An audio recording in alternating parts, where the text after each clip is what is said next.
இன்னைக்கு கொஞ்சம் டிஃப்ரெண்ட்டாக அதே மாதிரி ரொம்ப கலர்ஃபுல்லான ஃப்ரண்ட் பேஜ் டிசைன் ஐடியா பார்க்கலாமா?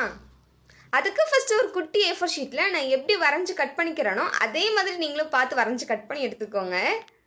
கட் பண்ணி முடிச்சதுக்கப்புறம் க்ரையான்ஸ் யூஸ் பண்ணி அவுட்லைன் கொடுத்துட்டு நான் கையை வச்சு எப்படி இழுத்து விட்றேனோ அதே மாதிரி நீங்களும் பார்த்து பண்ணிக்கோங்க. நீங்கள் உங்களுக்கு பிடிச்ச கலர் எடுத்துக்கோங்க. ஹலோ, உங்களை தான் வீடியோ பார்த்துட்டு இருக்கீங்களா? உங்களை தான் மறக்காமல் நம்ம சேனலை சப்ஸ்கிரைப் பண்ணிக்கோங்க. இப்போ பாருங்க, ஒரு அழகான ஃப்ளவர் மாதிரி நம்ம ரெடி பண்ணி முடிச்சிட்டோம். இதே மாதிரி அந்த சைடு கார்னரையும் பண்ணிக்கோங்க. வீடியோவில் பார்க்கும்போது ரொம்ப லைட் கலராக தெரியுது, ஆனால் நேரில் பார்க்கும்போது செம்மையாக இருக்கும். நீங்களும் ட்ரை பண்ணி பாருங்கள். அதுக்கப்புறம் க்ரீன் கலர் ஸ்கெட்ச் யூஸ் பண்ணி இந்த மாதிரி லீஃப் மாதிரி நான் வரைஞ்சிக்கிறேன். மறுபடியும் க்ரையான்ஸ் யூஸ் பண்ணி குட்டி குட்டி ஃப்ளவர் வரைஞ்சிக்கிறேன். அது கையை வச்சு இப்படி வரைஞ்சிக்கிறேன். நீங்கள் பாருங்கள், உங்களுக்கு புரியும் நான் நம்புகிறேன். அதுக்கப்புறம் இருக்கிற கொஞ்சம் கொஞ்சம் பிளேஸ்லையும் நான் லீஃப் வரைஞ்சிக்கிறேன்.